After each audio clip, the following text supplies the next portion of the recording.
তো আপনারা যারা স্যামসাং ইউজার আছেন তারা কমেন্ট করে জানাবেন কে কি মডেল ইউজ করেন এবং কি কি ধরনের সমস্যা ফেস করছেন। তো আমার হাতে দেখতে পাচ্ছেন স্যামসাং গ্যালাক্সি S22 আলট্রা একটা ডিভাইস। তো এই ফোনটা ইউজ করার অবস্থা হঠাৎ করে অফ হয়ে গেছিল।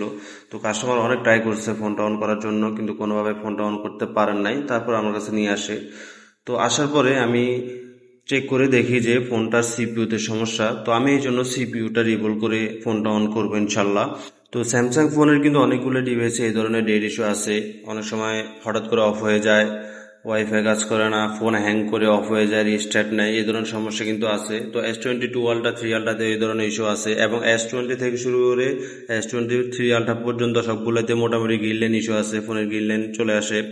আর হচ্ছে স্যামসাং এই সিরিজের অনেকগুলো ডিভাইসে এই ধরনের সমস্যা হয়, ফোন অফ হয়ে যায়, রিস্টার্ট নেয়, বিভিন্ন ধরনের সমস্যা দেয়। তো যাই হোক, যে কোনো ধরনের সমস্যা সমাধানের জন্য স্ক্রিনে দেওয়া নাম্বারে যোগাযোগ করবেন। আর ভিডিওটি ভালো লাগলে অবশ্যই লাইক কমেন্ট শেয়ার করতে ভুলবেন না। তো আমার সিপিইউ রিকল করা কমপ্লিট হয়ে গেছে, আমি এখন ফোনটা অন করব। তো দেখতে পাচ্ছেন আমার হাতে যে S22 আলট্রা ফোনটি ডেড কন্ডিশনে নিয়ে আসছিল, ফোনটা কিন্তু এখন অন হয়ে গেছে। তো আপনাদের ডিভাইসে যদি এই ধরনের সমস্যা হয়ে থাকে স্ক্রিনে দেওয়া নাম্বারে যোগাযোগ করবেন, শপে এসে ফোন রিপেয়ার করে নিয়ে যাবেন। সবাইকে ধন্যবাদ। আসসালামু আলাইকুম।